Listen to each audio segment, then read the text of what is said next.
Shalom.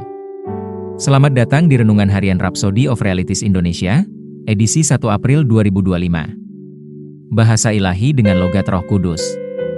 Aku mengucap syukur kepada Allah, bahwa aku berkata-kata dengan bahasa roh lebih daripada kamu semua. 1 Korintus 14 ayat 18.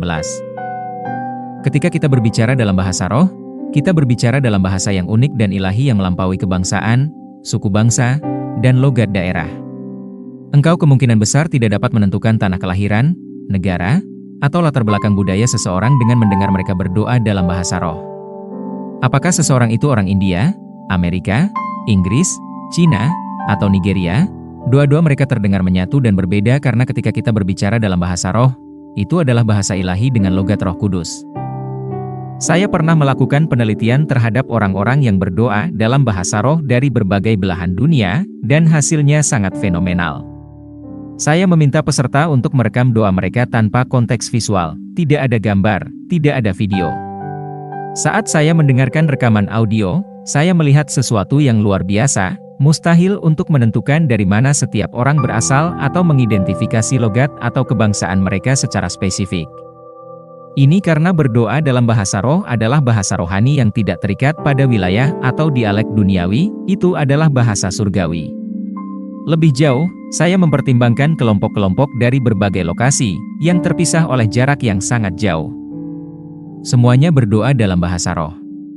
Meskipun terpisah secara geografis, mereka semua terdengar seolah-olah berasal dari tempat yang sama. Dan sesungguhnya, mereka benar-benar berasal dari tempat rohani yang sama, Kristus. Pikirkan tentang orang-orang di lokasi yang jauh, yang berbicara dalam bahasa rohani yang sama.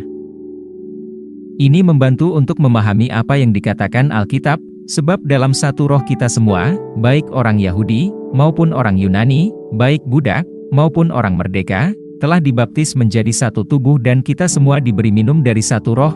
1 Korintus 12 ayat 13. Bagaimana kita semua bisa memiliki bahasa rohani ini, jika bukan karena fakta bahwa itu berasal dari Roh Kudus yang sama? Ini adalah bukti rohani yang tak terbantahkan tentang realitas dan kuasa pelayanannya di dalam dan melalui kita. Haleluya! Jadi, berbicaralah dalam bahasa roh lebih sering dari sebelumnya, dan engkau akan melihat hidupmu bergerak dari satu tingkat kemuliaan ke tingkat yang lain. Berbicaralah dalam bahasa roh setiap hari dan di mana saja. Anggaplah ini serius seperti Rasul Paulus yang berkata, "Aku mengucap syukur kepada Allah, bahwa aku berkata-kata dengan bahasa roh lebih daripada kamu semua." 1 Korintus 14 ayat 18.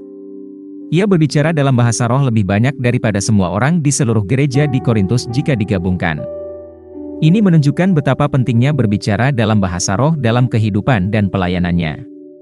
Paulus memahami bahwa itu adalah bahasa ilahi yang hanya dimiliki oleh kita. Mari kita berdoa. Bapa terkasih, terima kasih atas karunia roh dan berkat berbicara dalam bahasa roh. Aku diteguhkan, diberi energi, dikuatkan, dan selaras dengan kehendak-Mu yang sempurna bagi hidupku, dan aku dituntun di jalan kemenangan dan keberhasilan yang tak berkesudahan, saat aku berbicara dalam bahasa roh, dalam nama Yesus. Amin. Ayat renungan hari ini terdapat dalam Yudas 1 ayat 20, Roma 8 ayat 26, 1 Korintus 14 ayat 2.